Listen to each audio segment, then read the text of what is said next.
안녕하세요. 오늘도 서연살롱을 찾아주셔서 감사합니다. 저는 올해 80을 넘기고 아직도 끄덕없이 50년 넘게 뼈해장국 가게를 하고 있는 할머니입니다. 그리고 이 나이에 거뜬히 장사를 하고 있으니 건강 비결이 뭐냐고 묻는 젊은이들도 있었는데요. 저라고 사람인데 이 나이 먹고 아픈 곳이 없다면 거짓말이죠. 지금으로부터 8년 전인가 건강에 빨간불이 켜져 쓰러진 적도 있었는데 지금은 감사하게도 건강을 회복하고 제자리에서 장사 잘하고 신명나게 살고 있어요.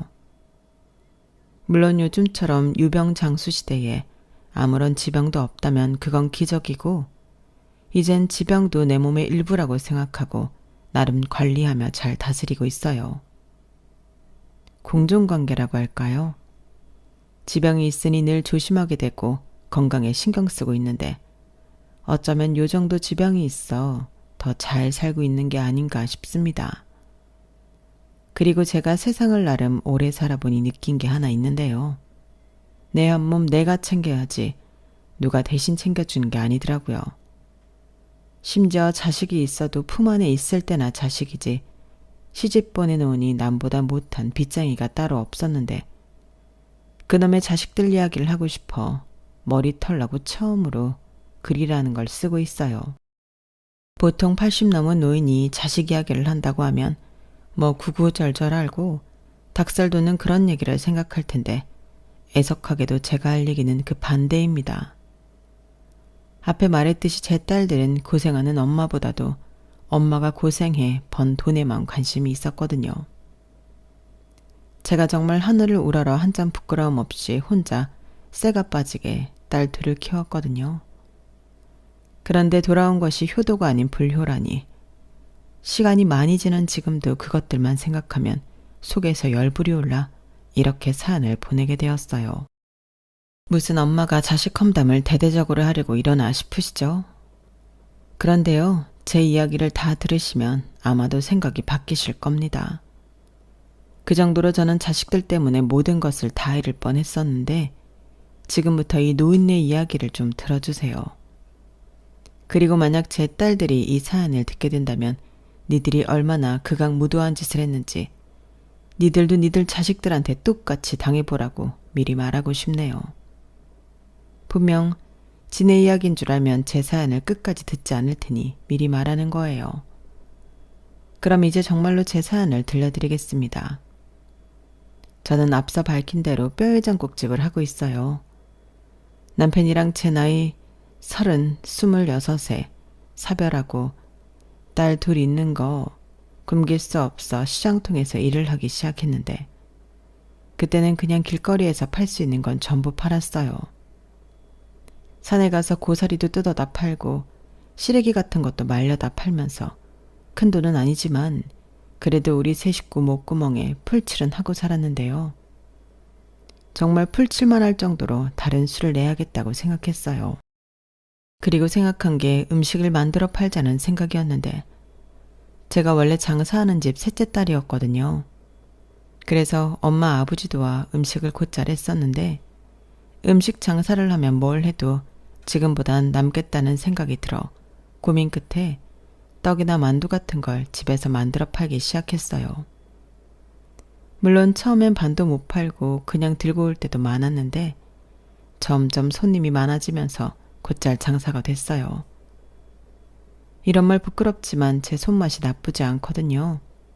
그리고 그렇게 떡이나 만두를 팔기를 한 3, 4년 했나? 이젠 조금 더 나아가 석유 고루를 두고 만둣국과 떡국 그리고 칼국수를 팔기 시작했어요. 그게 시작이었죠. 시장 사람들은 새벽부터 일을 시작해 늦게까지 일을 했기 때문에 제가 그 시간에 맞춰서 따끈한 국물이 있는 음식을 파니 장사가 정말 잘 됐어요. 어떨 때는 재료가 없어 팔고 싶어도 못 팔고 아쉬운 마음을 뒤로 한 채 집으로 돌아와야 했는데 사람들은 제 음식이 싸고 든든하다며 좋아해줬어요. 그리고 제가 젊은 나이에 남편도 병으로 잃고 어린 두 딸을 끼우고 있다는 사실이 알려져 감사하게도 한 그릇이라도 더 팔아주려 마음을 써주시는 분들도 많았는데요. 그래서 그 덕에 예전에 비해서는 형편이 조금 나아졌죠. 그 당시 남편 병원비 쓰고 겨우 남은 돈으로 화장실도 없는 단칸방을 얻어 살았는데 기집애를 둘이나 키우고 있는 제 입장에서는 그게 여간 불편한 게 아니었어요. 그래서 돈을 벌어 방과 주방이 분리된 곳을 얻을 수 있었는데요. 그때도 화장실은 공용으로 써야 했었죠. 그래서 저희 애들은 국민학교 졸업할 때까지 화장실 딸리고 따뜻한 물이 철철 나오는 그런 집에 사는 게 꿈이었어요. 그리고 그 마음을 알았던 저는 정말 열심히 살았어요. 그러다 한 아저씨가 장사를 한참 하고 있는 저에게 이런 말을 하셨는데요. 동정심으로 장사가 잘 되던 때도 한때라 제 날은 고심이 깊어지던 때였어요. 아유, 젊은 아줌마가 길에서 고생이 많네. 이렇게 오래 밖에 있으면 일하면 힘들지 않아요? 남편이랑 자식은 있고? 네, 있어요. 딸이 둘이나 있네요. 그래서 힘들어도 하는 거죠. 딱 보니 남편은 없네. 그럼 이렇게 고생해서 애를 둘이나 키워요? 애들만 아니어도 그 나이에 그 인물에 술을 팔면 좀 편하게 살 수 있을 텐데 아줌마 팔자도 참 사납구만. 사장님도 참 별말을 다 하세요. 음식 다 드셨으면 일어나세요. 술 장사라니. 제가 아무리 없이 살아도 그런 건 안 탑니다. 원래? 술이 어때서? 술도 음식이지? 네, 근데 저는 안 팔아요. 저는 그냥 이렇게라도 애들이랑 먹고 살 수 있으면 족합니다. 그러지 말고 잘 생각해봐요. 우리처럼 몸 쓰는 사람들 저녁에 소주 한잔 하는 게 낙인데 안주거리라도 팔면 지금보다는 훨씬 나을 거라니까. 그거 팔아서 얼마 버는데. 내가 아줌마 사정이 딱해 보여 하는 말이오. 뭐 내가 댁더러 웃음을 팔래 몸을 팔래? 저는 면식도 별로 없는 그 손님에게 그 말을 듣고 수치심이 들었어요. 나중에 생각해보니 그 사람은 나쁜 뜻으로 한 말은 아니었는데 말투나 표현이 모두 거칠어 그 사람이 불쾌하고 불편했죠. 그래서 며칠은 그 손님은 오지 않았으면 좋겠다는 마음으로 연신 두 눈을 굴리며 장사를 했었는데 어느 날부터 저녁 시간에 손님이 뚝 끊기다시피 오지 않았어요. 참 이상했죠. 왜일까? 이젠 사람들이 내 음식이 질렸나? 이런 생각을 하고 있을 때쯤 그 이유를 알게 됐어요. 시장 초입에 포장마차가 생긴 게 그 이유더라고요. 옆에서 지나가면서 슬쩍 보니 포장마차라고 메뉴가 특별할 건 없었는데 그 불쾌한 손님 말처럼 술을 마실 수 있다는 게 손님을 끌고 있는 것 같았어요. 그리고 그날부터 저는 고민하기 시작했는데 손님이 줄어들면 아무래도 수입이 줄어 곤란해지니 저도 무슨 수를 내야겠다고 생각하게 됐죠. 그러다 애들이 하도 고기 먹고 싶다고 졸라서 정육점에 가게 되었는데 돼지 잡뼈라는 게 있다는 걸 알게 됐어요. 보통 소뼈는 비싼데 돼지뼈는 갈비가 아니고서는 아주 저렴하더라고요. 그래서 그걸 사와 내내 끓여봤는데 돼지뼈에서도 뽀얀 국물이 나왔어요. 물론 소뼈 같은 진국은 아니었지만 이 국물로 뭐든 할 수 있을 것 같았죠.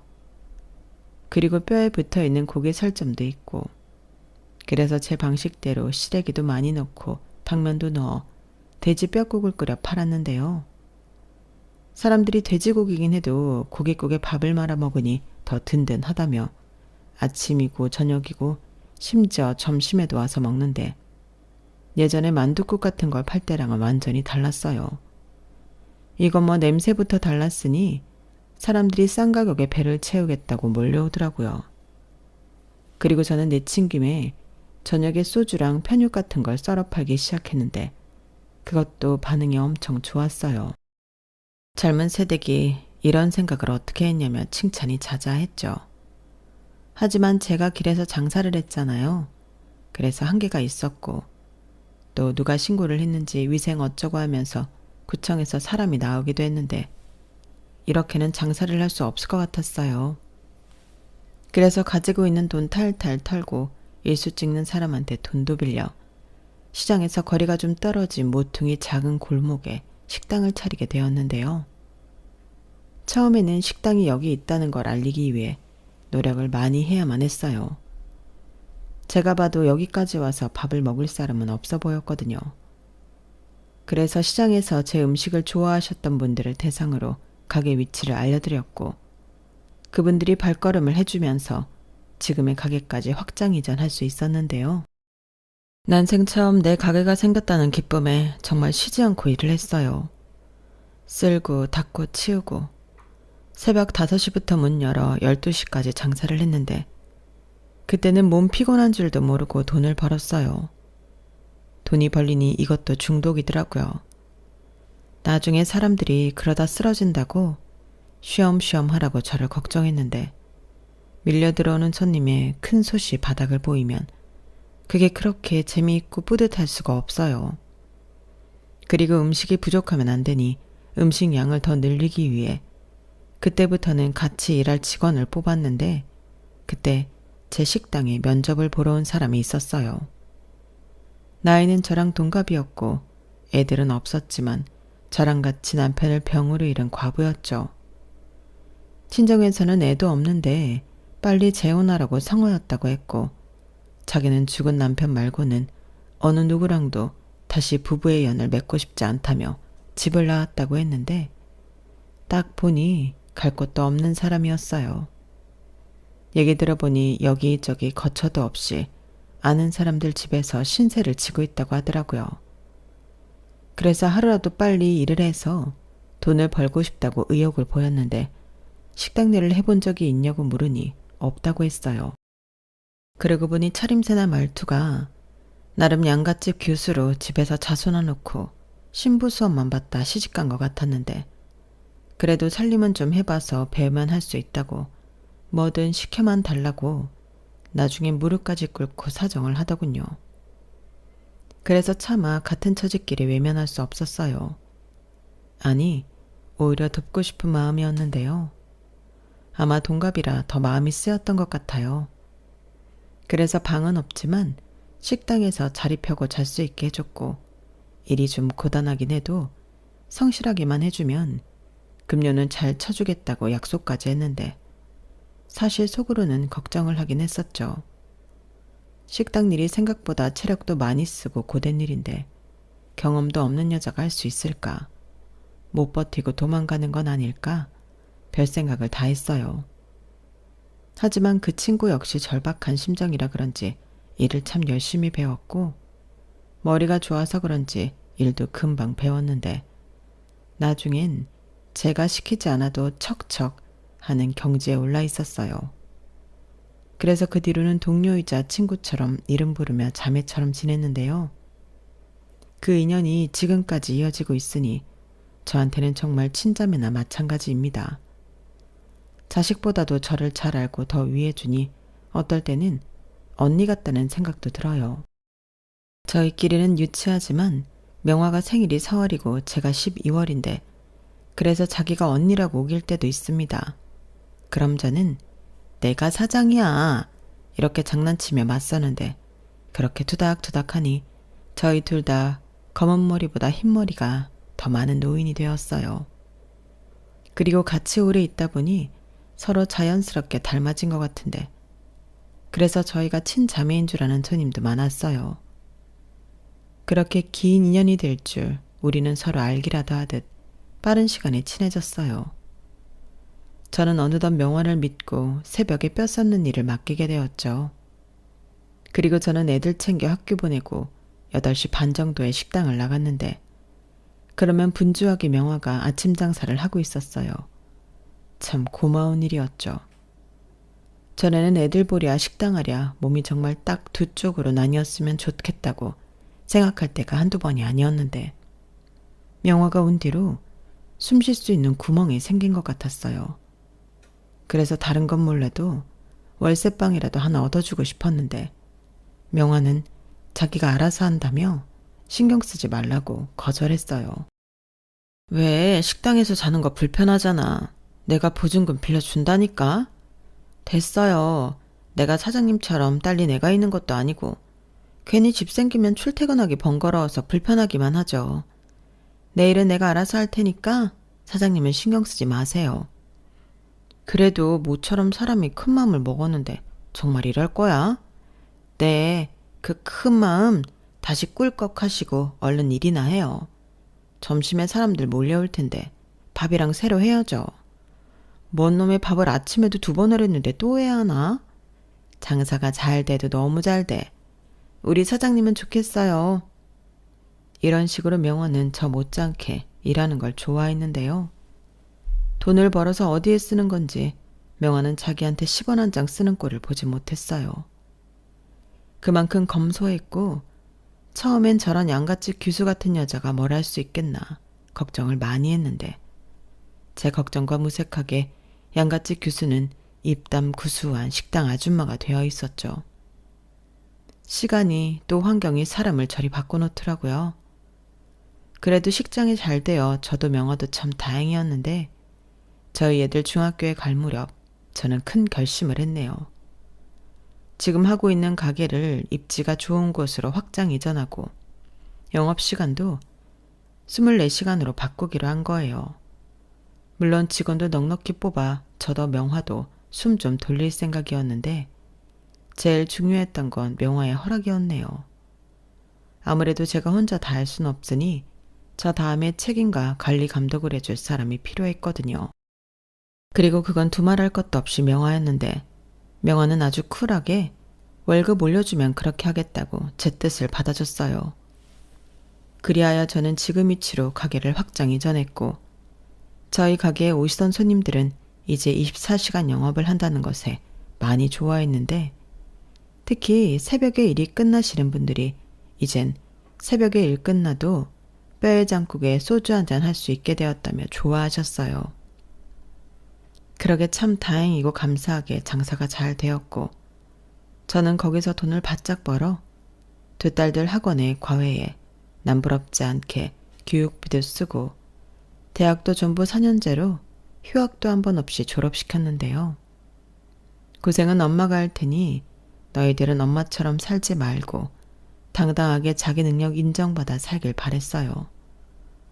물론 좋은 남자 만나 행복하길 바랬죠. 그리고 그것들은 제 바람대로 각자 살궁리 잘하고 남자도 만나 하나 둘 번호표 받은 것 마냥 시집을 갔는데요. 아빠 없이 컸다고 무시당하지 않게 혼수며 예물이며 빵빵하게 해주고 남편한테 기죽지 말라고 두둑하게 지참금도 챙겨서 보냈는데요.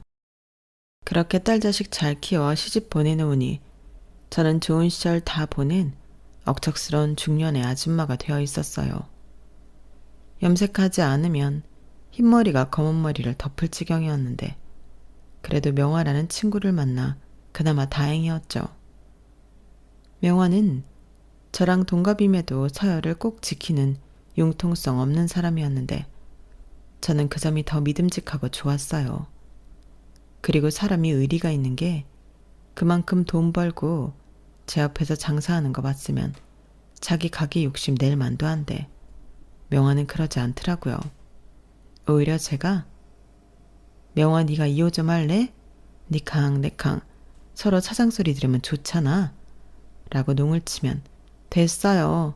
나는 사장 팔자 싫고 따박따박 월급 들어오는 월급쟁이 팔자가 좋아요 라고 했는데 처음엔 정말 그런 줄 알았지만 시간이 지나고 생각해보니 명화도 저랑 떨어져 지내는 게 싫었던 게 아니었을까 생각합니다. 그만큼 저희 둘이 서로에게 의지를 많이 했거든요. 그리고 저는 카운터를 통으로 명화에게 맡길 만큼 그 신뢰도가 두터웠는데 한 번은 제가 심한 몸살 감기에 걸려 힘든 날이 있었어요. 사장님은 괜히 다른 사람들한테 감기 옮기지 말고 쉬어요. 내가 가게는 알아서 볼 테니까 라고 저를 강제로 집에 보내는 등 말이 직원이지 가족과도 같은 존재였죠. 저는 그런 명화가 참 좋았죠. 융통성은 꽝이었지만 뼈 곡물처럼 진국인 게 저런 사람이 우리 가게에 와줬다는 것 자체가 저에겐 선물이라고 생각했고요. 그리고 그걸 알아갈 즈음 저랑 명화는 사이좋게 환갑을 넘기고 칠순을 넘겼어요. 솔직히 이 정도 나이가 되니 돈도 벌 만큼 벌었고 이제 일 그만하고 쉬어도 되지 않을까 생각하게 됐어요. 그런데 참 요상한 게 그런 생각이 들면 들수록 늘 손에 잡히던 일들을 놓을 수 없었는데 내가 없으면 이 가게는 어떻게 되나? 아니, 내가 이 가게를 접으면 내 음식을 좋아하던 손님들은 어떻게 되나? 별 생각이 다 들었어요. 그래서 명화한테 고민 상담이랍시고 막걸리 한 잔을 하고 있는데 명화가 그러더군요. 그것은 사장님 생각이 중요하지. 사장이 접으면 끝이고 사장이 계속하면 계속하는 거고. 아니 그러니까 명화 네 생각을 말해보라는 거지. 우리 이제 70이다. 이 정도 나이 먹었으면 쉬어야 하지 않아? 그래요 그럼 가게 접고 쉬어요. 근데 막상 접으려고 하니 솔직히 우리 가게 아깝잖아. 오는 단골도 많고. 그리고 내가 이 나이에 일도 없이 뭔 재미로 살아? 그럼 어쩌자고요? 하고 싶으면 하고 하기 싫으면 그만두는 거지. 왜 사장님 마음을 나한테 물어요? 그니까 나는 명화 너는 어떤가 싶어서 묻는 거야. 계속 일하고 싶어? 그것은 뭐 사장님이 하면 하는 거고. 에이 진짜 사람이 왜 그래? 저는 답답해서 순간 버럭하고 짜증을 냈어요. 그러자 피식 웃던 명화는 한참 뜸을 들이다가 슬기운을 불어 이렇게 말했어요. 나는요, 사장님이 하고 잡은 게 있으면 무조건 거기 붙을 거예요. 나 살려주는 인인데 평생 따라가야지. 그러니까 나는 상관 말고 사장님 하고 싶은 대로 하시오. 재미없는 사람. 내가 무슨 은인이야. 그럼 그놈의 사장 소리 좀 집어치우고 은자야 하고 불러봐. 말도 좀 놓고. 그럼 안 되죠.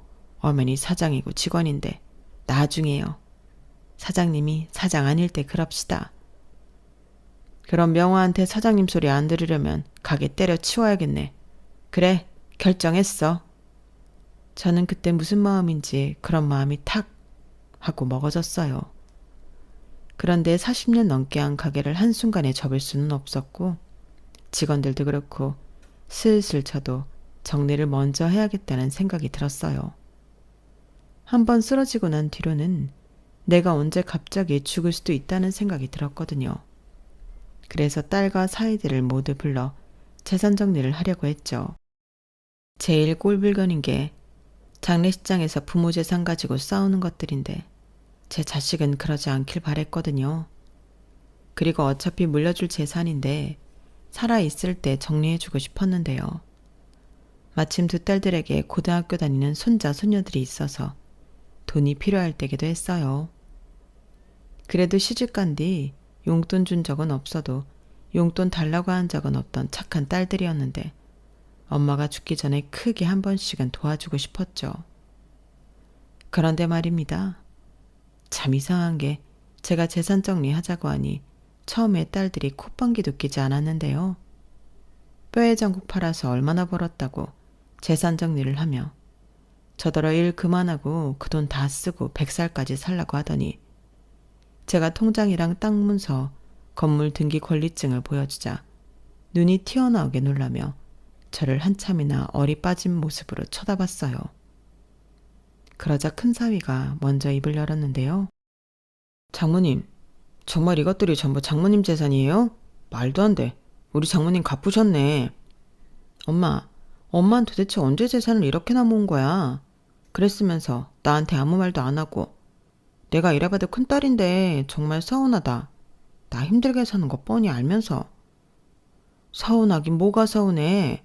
그리고 너 힘든 건 네 문제지. 넌 아직 젊잖아. 서방도 있고. 뭐래.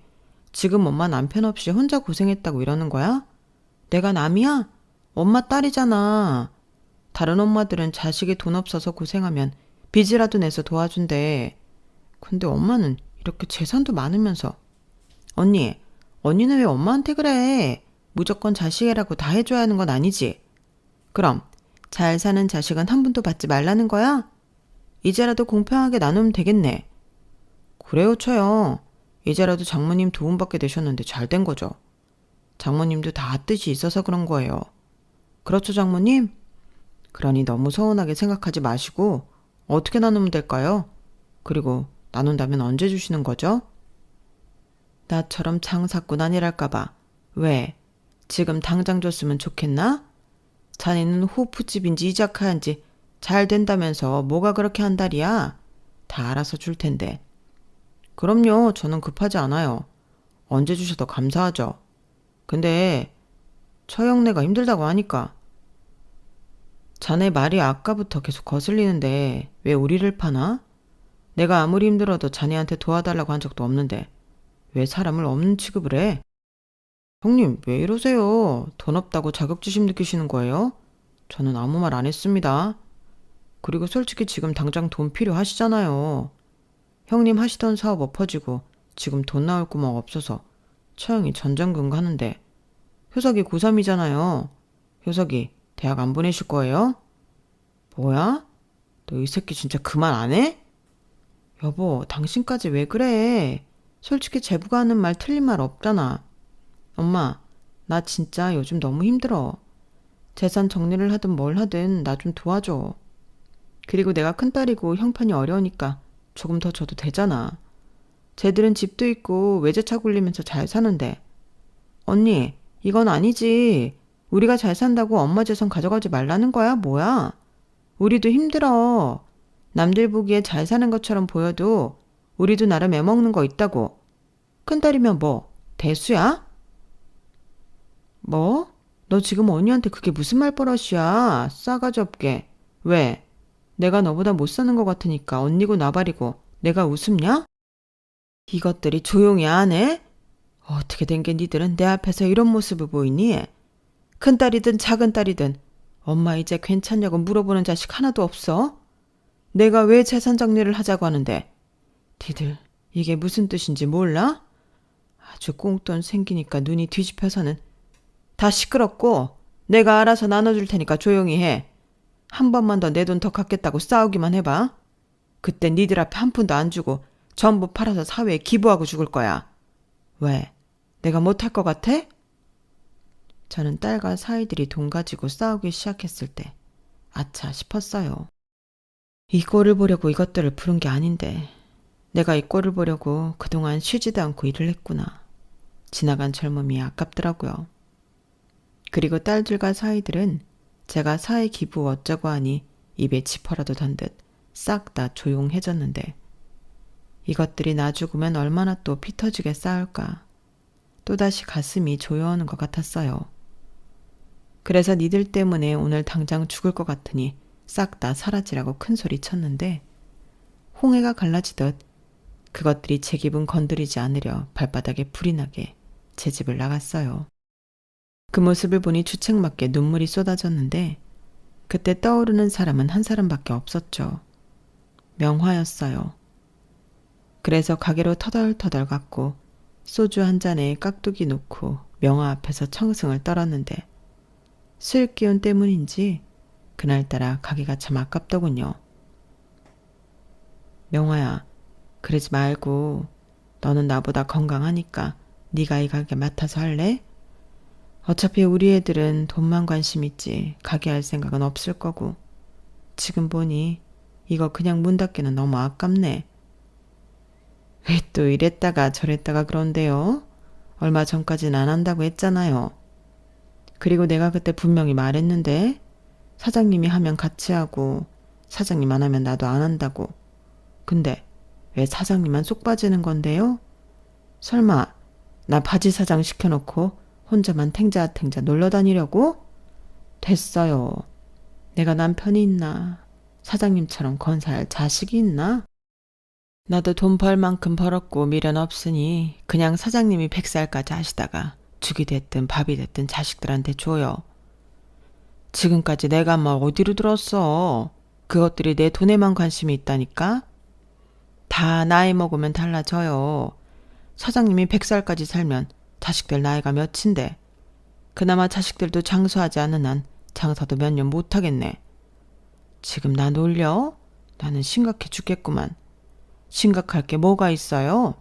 사람이 한번 쓰러졌다고 심장이 쿵얼만해졌나. 지금이라도 관리하고 조심하면 100살까지 충분히 살지. 그리고 이 가게를 이렇게 좋아하는데 정리는 무슨. 됐고 그냥 지금처럼 신나게 돈이나 벌고 이제 좀 돈 좀 쓰고 그러고 살아요. 뭐 이쁜 자식이라고 그 돈을 다 줘? 고생한 보람도 없이. 보람이 왜 없어? 나는 매일매일 보람 있어. 그리고 가게가 잘 돼서 명화 너랑 이러고 있는 거잖아. 생각해보면 월급이랑 보너스 준 거 말고는 해준 것도 없는데 이 가게라도 받으라니까. 됐다고요. 막말로 내가 먼저 가면 어쩌려고? 나는 물려줄 자식도 없는데. 아유, 농땡이는 이제 그만 쳐야겠네.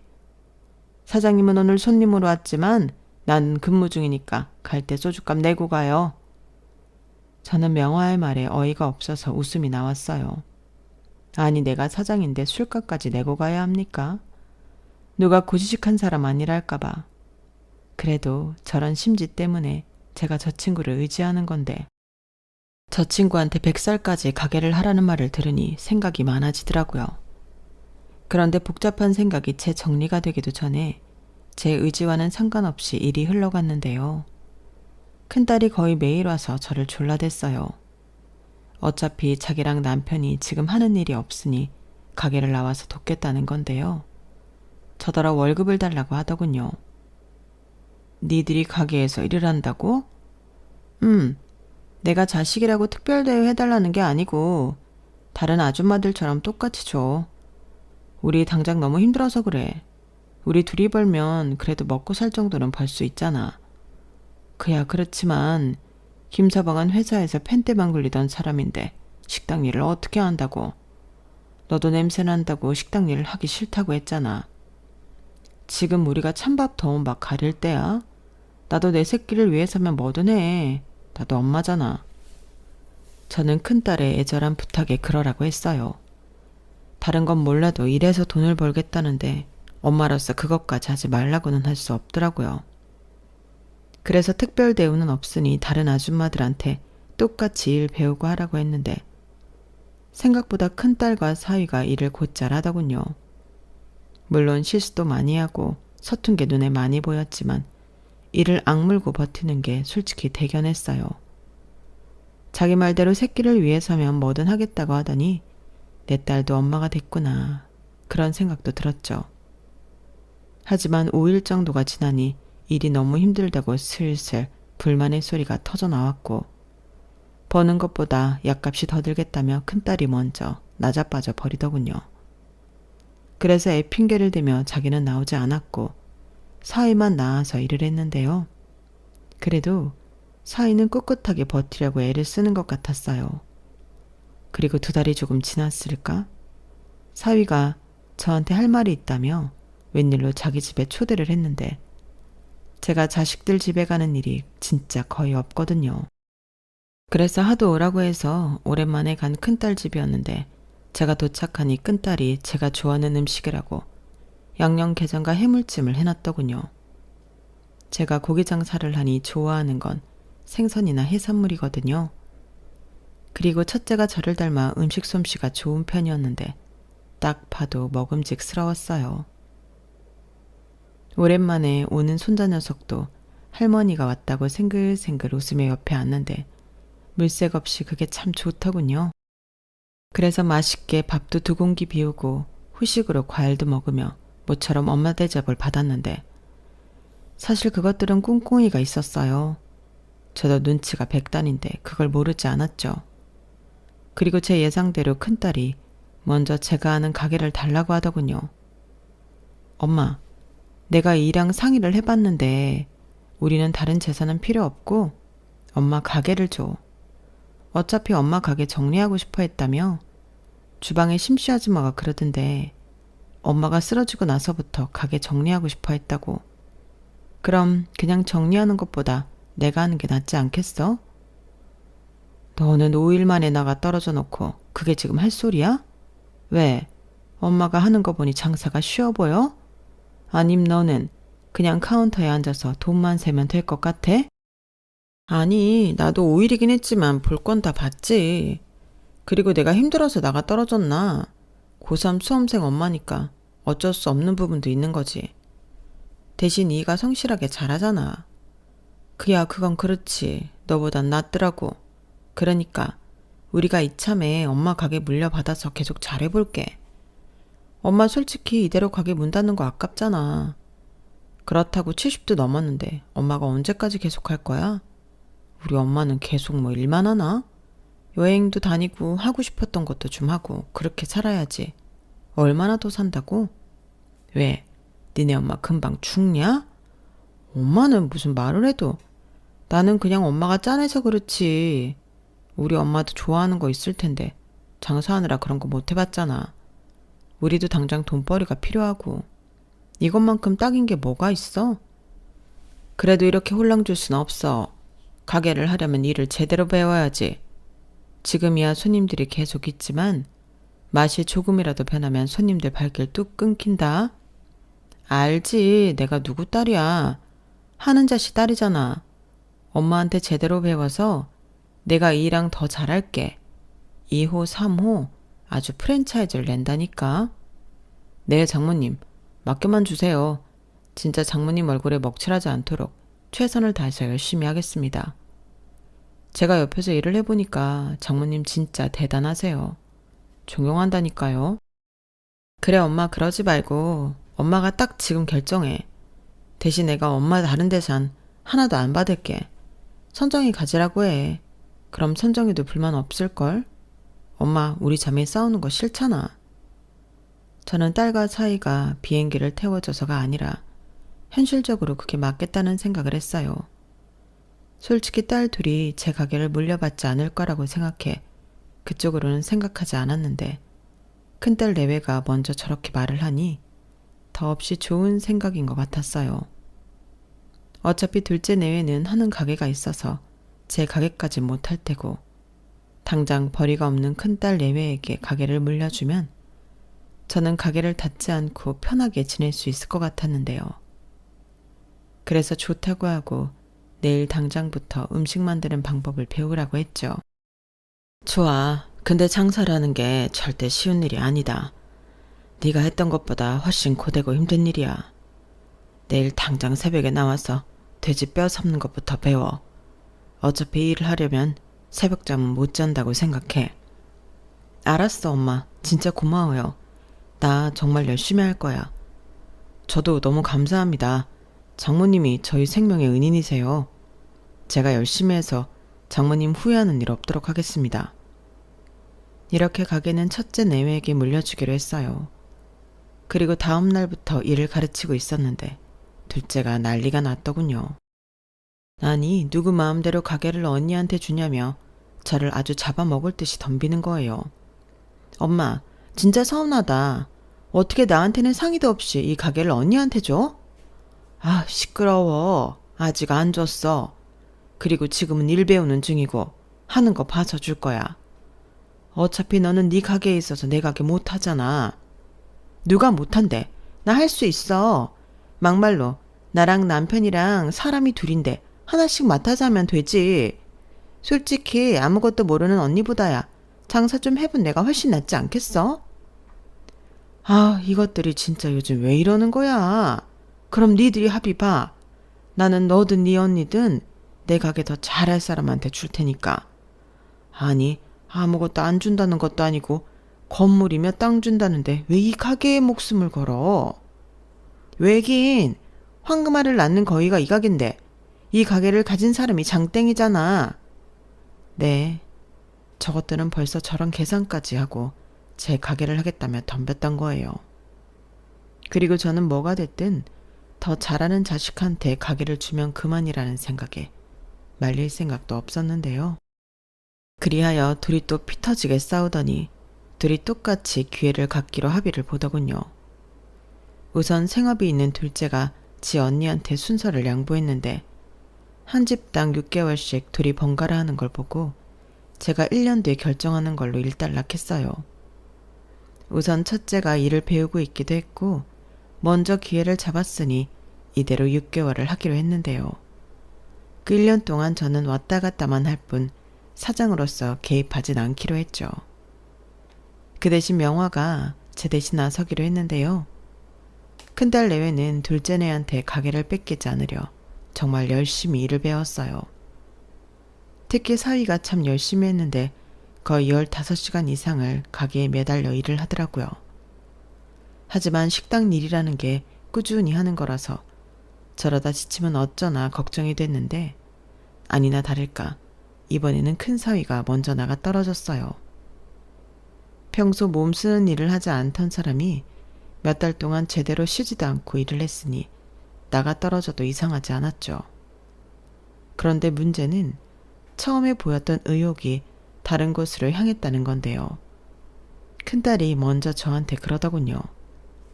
엄마, 근데 어차피 엄마 레시피는 다른 사람들도 다 아는 거 아니야? 명호 아줌마 있잖아. 그럼 나랑 우리 그이는 카운터나 보면 되는 거 아닌가? 24시간이니까 12시간씩 우리 둘이 번갈아 보면 되지. 다른 직원 아줌마들도 많은데 우리가 굳이 음식을 만드는 방법까지 알아야 해? 우리 그이 이번에 완전히 몸 축났어. 이렇게까지 할 일이 아니잖아. 뭐가 어쩌고 저째? 그럼 그 가게 사장이 음식 만드는 방법도 모르는데 그 가게가 제대로 굴러가? 네 서방 몸 축난 거 결정할 게 아니라 일을 제대로 배울 생각을 해. 꾀부리지 말고. 너 선정이가 지금 자기 차례 기다리고 있는 거 몰라? 걔도 못해. 걔가 왜 저녁 장사를 하는데 새벽에 걔가 일어날 수 있을 것 같아? 특히 24시간 돌아가는 일은 더 못하지.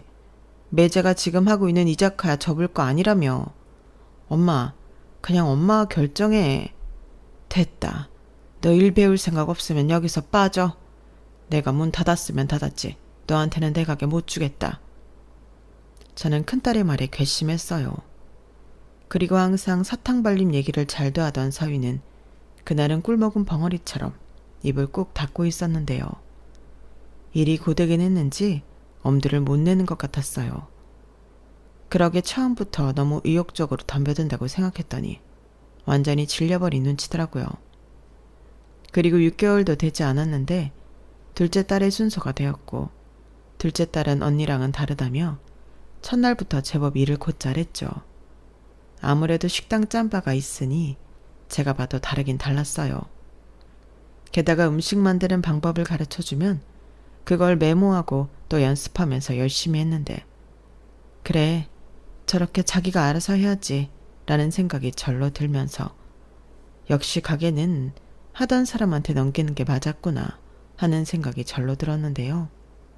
이젠 엉뚱한 곳에서 제 뒤통수를 쳤어요. 저희 가게에는 명화 포함해서 10명 정도 직원이 있는데 이 직원을 너무 못살게 구는 거예요. 그러니까 직원들이 자리에 앉아서 쉬는 꼴을 못 봤는데 저는 그렇지 않거든요. 일이라는 게 없으면 좀 쉬고 수다도 떨고 그래야 할 맛이 나는 건데 저희 딸은 아주 군대나 다름없이 직원을 부리려 했어요. 월급 받으시면서 농땡이 치시면 안 되죠. 여기가 무슨 다방이에요? 커피는 왜 그렇게 또 많이들 마셔요? 공짜라고 지금 막 드시는 거죠. 그리고 화장실 청소 좀 신경 쓰세요. 식당이 아무리 좋으면 뭐예요? 화장실이 더러우면 그 식당 가기 싫은 거예요. 거기 두 아줌마들 아까부터 놀고 계시던데 가서 변기도 좀 닦고 바닥도 손으로 수세미 가져가서 박박 닦으세요. 뭐예요? 빨리 가세요. 조금 있으면 손님들 또 오시잖아요. 저는 그 모습을 보고 너무 놀라서 둘째를 불러다 혼을 냈어요. 사람들 그렇게 부리면 안 되는 거라고.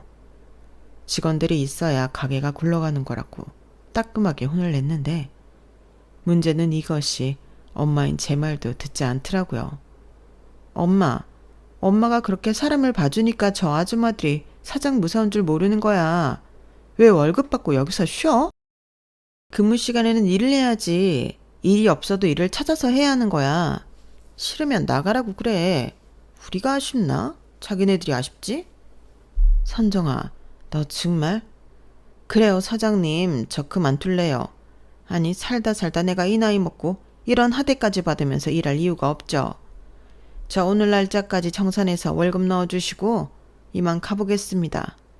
나 참 더러워서. 뭐예요? 아줌마, 지금 말 다 했어요? 거기 좀 서봐요. 나도요. 나도 그만둘라요. 아니, 이제 저 젊은 여씨 같은 게 사장이면 나는 앞으로 계속 이렇게 일을 해야 된다는 건데 저도 싫으네요. 돈이나 정확하게 계산해서 줘요. 이렇게 사람들이 같은 날 줄줄이 일을 그만두겠다고 나가는데 여기저기 놔둬요, 놔둬요 하니 제 심장이 벌렁벌렁 하는 것 같았어요. 그런데 마지막 목소리엔 제가 망연자실을 할 수밖에 없었는데 믿었던 명화까지 그만둔다고 하는 겁니다. 아니, 명화 너까지 이러면 어떡해. 사장님, 저도 이렇게는 여기서 일 못해요. 아무리 의리고 사장님이 제 은인이라도 제가 따님한테 의리 지킬 이유는 없잖아요. 그래요. 아줌마가 제일 마음에 안 들었어요. 아줌마가 뭐 사장이라도 돼요? 잘 됐네. 안녕히 가세요. 그래요. 가게 물려받을 사람이라고 그렇게 갑질을 했었더니 어디 엄마만큼 잘하는지 두고 보죠. 젊은 사람이 그러는 거 아니에요. 아무리 근무 시간이라도 해도 쉬는 시간도 있는 건데 그렇게 사람을 달달 볶아 먹으면 누가 버틴대? 아이고, 지금 누가 누굴 걱정해. 됐거든요. 아줌마들 아니어도 여기 와서 일하겠다는 젊은 사람들 많아요. 엄마 잘 됐어. 이참에 여기 물갈이 싹 하자.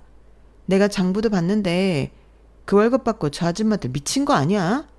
요즘 젊은 사람들 일자리 없다고 난리야. 그 돈의 절반만 준다고 해도 여기 와서 열심히 할 거라고. 뭐야? 너 당장 내 가게에서 나가. 저는 둘째 딸에게 너무 화가 나서 소리쳤어요. 얼마나 크게 소리를 질렀는지 골이 다 흔들릴 지경이었는데 저희 가게에서 일했던 사람들은 최소 5년이 넘은 진짜 내 가족과도 같은 사람들이거든요. 그런데 딸이라는 게 와서 그 귀한 사람들한테 갑질을 하고 있으니 일을 아무리 잘 배운다고 해도 그건 용납이 되지 않았어요.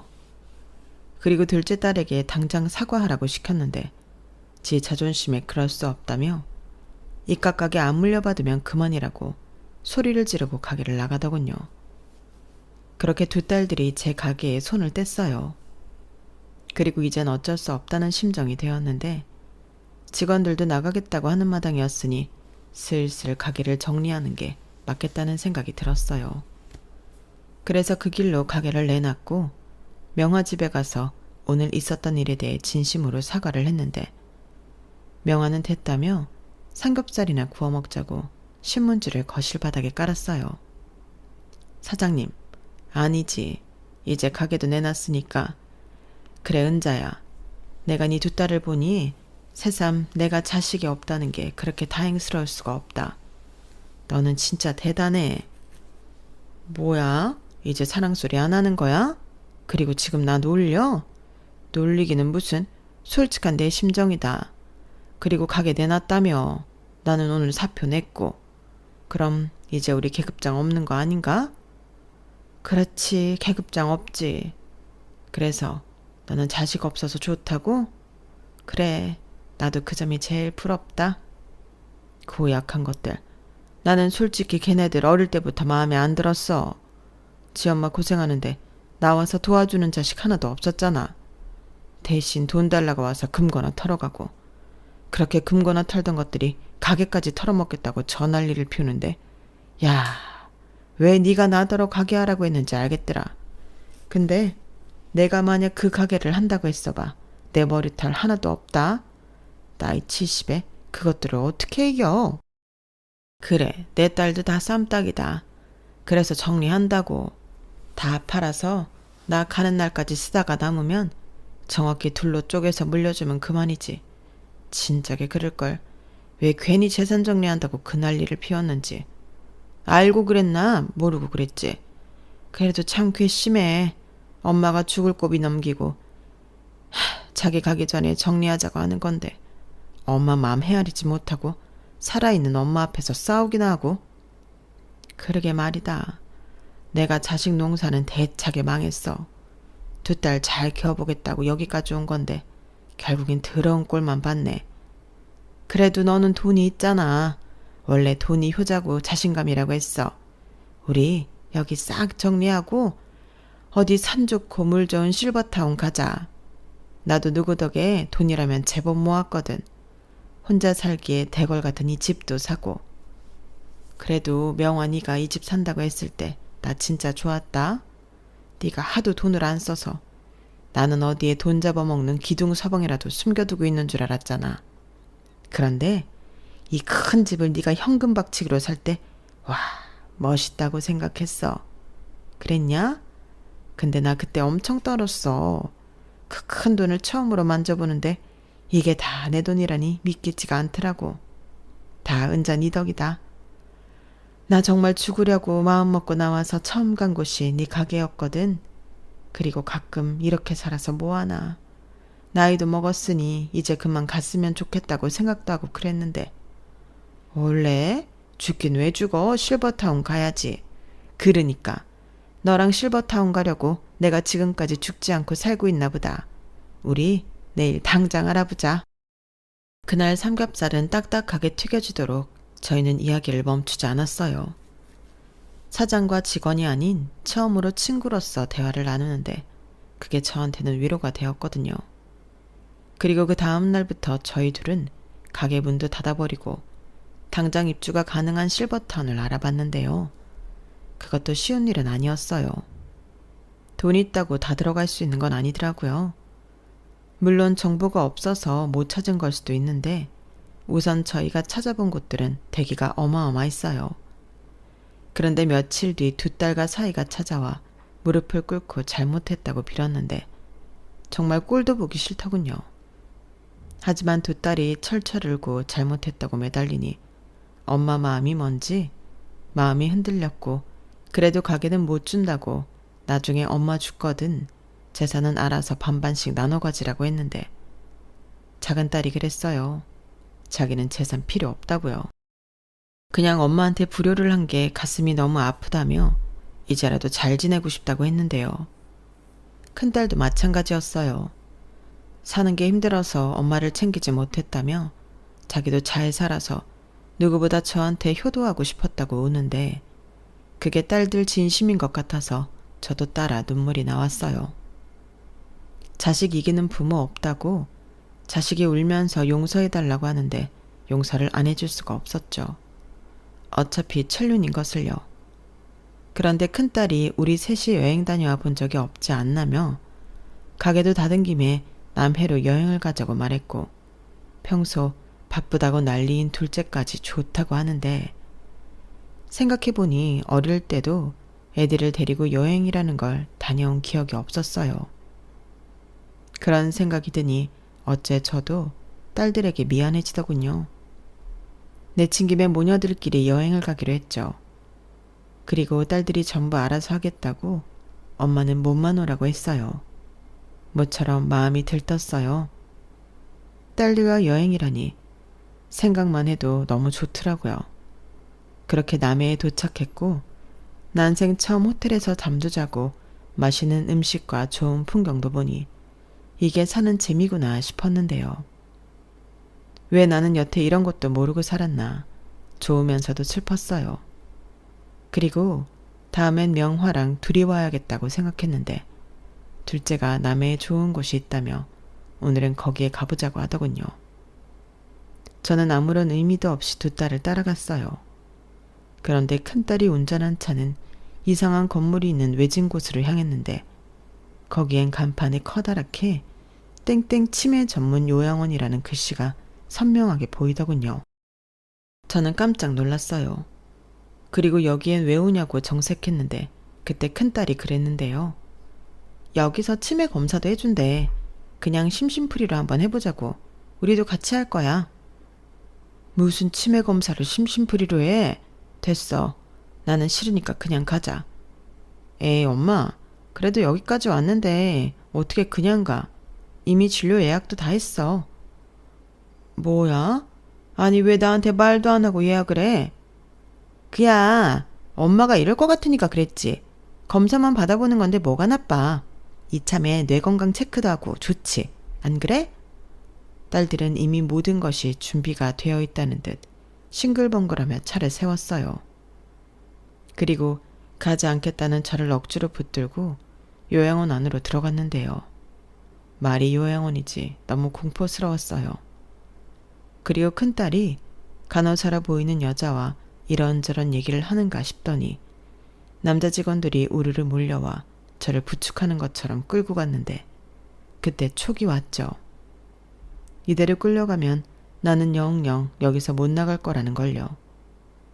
그래서 젖먹던 힘을 다해 몸부림을 쳤고 태어나 처음으로 그렇게 큰 소리를 질러봤는데요. 나는 치매에 걸리지 않았다고 거의 울부짖으며 외쳤는데 딸들이 갑자기 저를 치매 환자라고 하더군요. 입원이 필요하다고. 얼른 데리고 들어가라고 하는데 저것들이 내 뱃속에서 나온 자식이 맞는 건지 온몸이 떨렸는데 여길 데리고 오려고 나를 구하 삶았구나. 배신감에 112에 제 손으로 제 딸들을 신고했어요. 살다 제 평생 이런 날이 다 있다니. 그러자 그때 요양원 관리자로 보이는 사람이 나오더니 고개를 절레절레 흔들었고 제가 112에 신고까지 했으니 제 딸들에게 돌아가라고 손짓을 했는데요. 저는 그러는 사이 운 좋게도 돌아가려는 택시를 잡아 탈 수 있었어요. 그리고 무작정 명화의 집으로 달려갔죠. 돈은 얼마든지 줄 테니 전속력으로 여길 빠져가 달라고 애원했어요. 그땐 정말 심장이 벌렁벌렁 하더군요. 이게 말로만 듣던 나이든 부모 요양원에 갖다 버리는 거구나 싶은 게 온몸이 사시나무 떨리듯 떨렸는데요. 명화 집에 도착하고도 저는 길에 서 있을 수조차 없었어요. 그리고 그때 제 연락을 받고 명화가 달려왔고 이게 무슨 일이냐며 저를 데리고 집 안으로 들어갔는데 저는 한동안 명화 집에 숨어 있었어요. 언제고 딸들이 저를 찾아내 저를 요양원에 보낼 것 같은 두려움이 생겼거든요. 그리고 명화 집에서 저는 거의 알아눕다시피 했는데 그러자 명화가 자기가 옆에 있으니 아무 걱정할 필요 없다며 저를 안심시켜줬어요. 그런 것들은 자식도 아니라며 자기가 홍구멍을 내겠다고 저보다 더 열받아 했는데 인생 노년에 이게 무슨 일인가 서글퍼졌죠. 솔직히 70 넘은 노인이 힘이 있어봤자 얼마나 있냐고요. 그런데 어디서 그런 초인적인 힘이 났는지 살겠다고 여기까지 발버둥 친 게 밤에 악몽을 꿀 만큼 트라우마처럼 남았어요. 그때 제 옆을 지켜준 건 가족도 아닌 명화였죠. 그리고 명화의 조언을 듣고 저는 딸들에게 제대로 복수를 해야겠다는 생각했는데요. 저는 며칠 후 변호사를 찾아가 유언장을 만들었어요. 그러면서 정식으로 재산 정리까지 서류 작업을 했는데요. 괘씸한 딸들한테는 제가 죽어 없더라도 정말 한 푼도 가지 않게 모든 조치를 다 했어요. 제가 죽으면 앞으로 있는 모든 재산이 자동으로 보육원, 양로원, 장애단체 등 도움이 필요한 사람들한테 공평하게 기부가 되도록 했거든요. 변호사님은 언제고 마음이 바뀌면 수정할 수 있다고 언제든 연락을 하라고 하셨는데 저는 그럴 생각이 없었습니다. 그리고 정말 속이 다 후련했어요. 이젠 뺏길 재산도 없다고 생각하니까 겁날 것도 없었거든요. 그리고 운 좋게 적임자가 나타나지 않았던 가게는 제가 다시 하기로 했는데요. 제 인생에 이 가게를 빼면 가슴이 텅 빈 것 같아서 저는 그냥 가게를 다시 하기로 했어요. 대신 이제 24시간이 아니라 점심 장사까지만 하기로 했죠. 그러니 문 닫았다고 아쉬워하던 손님들도 다시 돌아오고 많이들 좋아해 줬는데 참 고맙더이다. 그리고 명화와 둘이 가게를 하니 다시 옛날로 돌아온 기분이 들었는데 둘 다 늙은 노인이었지만 오랜만에 합을 맞춰 장사를 하니 다시 젊은 시절로 돌아간 기분이었어요. 그렇게 아침 장사와 점심 장사만 하고 저녁에는 우리끼리 놀러 다니고 하니 참 좋더군요. 두 노인네가 가진 거라고는 돈이랑 시간밖에 없으니 얼마나 좋은지 몰라요. 그리고 저는 컴퓨터를 배우고 명화는 노래교실을 다니며 그동안 해보고 싶은 것도 전부 하고 있는데요. 뒤늦은 나이에 배운 컴퓨터지만 그 덕에 지금 이렇게 사연을 쓰고 있는 거죠. 나이를 먹어도 배운다는 건 참 즐겁고 써먹을 때가 있어 좋은 것 같아요. 그리고 앞으로 건강이 허락하는 한 좀 더 다양한 것을 배우고 도전해보고 싶은 마음이 있습니다. 이런 재미를 그 좋을 나이엔 하나도 모르고 살았다는 게 가끔 서글퍼집니다. 그때는 돈 벌고 자식 키우고 그게 제 보람이라고 생각했는데 그게 아니었어요. 그리고 그날의 사건 이후 딸들은 제가 오해한 거라며 제 전화통이 불이 나도록 빌고 또 빌었는데 저는 믿지 않습니다. 아니, 자기들을 낳아준 엄마를 그 먼 곳까지 버리러 간 것들이 무슨 염치로 저한테 연락을 하는 건지 모르겠어요. 돈 앞에 낳아준 부모도 없는 건지 정말 괘씸하고 용서하고 싶지 않아요. 그리고 보란듯이 아주 쌩쌩하게 오래오래 살아야겠다고 마음먹었는데요. 그래서 요즘은 몸에 좋다는 영양제도 꼬박꼬박 챙겨 먹고 병원도 자주 다니며 전화 명화나 건강관리에 공을 많이 들이고 있는데 그 덕인지 나이 80이 넘은 지금도 어지간한 5, 60대보다는 건강합니다. 그리고 남은 시간 의지할 친구도 있으니 저는 뭐 하나 아쉬운 게 없는 사람인데요. 간혹 자식보다 친구가 낫다고 누가 그랬는데 그 말이 정말이었어요. 그래서 마지막 바람이 있다면 저나 명화나 끝까지 건강하게 오래오래 곁에 있었으면 좋겠는데 벌써 둘 다 나이가 많으니 하루하루가 곱절로 귀할 뿐입니다. 자식들이 미우니 그 자식이 낳은 손자들도 보고 싶지 않아요. 열심히 산 대가가 이런 거라면 이렇게 지독하게 일만 하고 살진 않았을 텐데 정말 후회가 막심합니다. 저는 열심히 살아 돈은 많이 벌었을지 몰라도 행복한 인생은 아니었던 것 같아요. 만약 제가 그때 딸들과 사위한테 제가 가진 것들을 오픈하지 않았다면 이런 일도 없었을 텐데 순수하게 자식들을 믿은 제가 바보였습니다. 그래도 제 마음 한켠에는 제 딸들은 다 착하고 정직하다고 생각했거든요.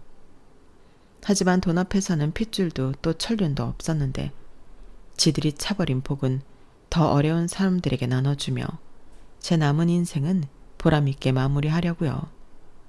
무자식이 상팔자라고 저는 앞으로 그것들과 상관없이 좋은 거 비싼 거 먹고 잘 살 겁니다.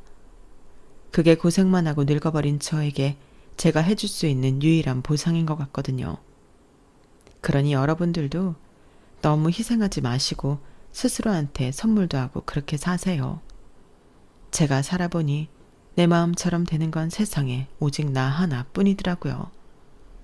그걸 조금이라도 더 빨리 알았으면 좋으련만 이제라도 그렇게 살 생각입니다. 많이 늦은 것 같지만 그래도 지금이라도 하고 싶은 거 다 하고 살려고요. 저는 그럴 자격이 충분히 있는 사람이잖아요. 제 사연은 여기까지입니다. 사연을 끝맺으려고 하니 어쩐지 좀 서글퍼지는 마음인데 부디 못된 그것들도 똑같은 쓸쓸함과 고통을 맛보고 후회하길 바라며 긴 글 읽어주시고 들어주셔서 감사합니다. 항상 건강하시고 행복하세요. 인생이 지나고 보면 순간인 것을 저처럼 후회하지 않는 그런 인생, 그런 길이길 바라겠습니다. 안녕히 계세요. 여러분, 사연 댓글에 응원과 현명한 조언 부탁드려요. 좋아요와 구독은 저에게 큰 힘이 됩니다. 오늘도 좋은 일 가득하세요.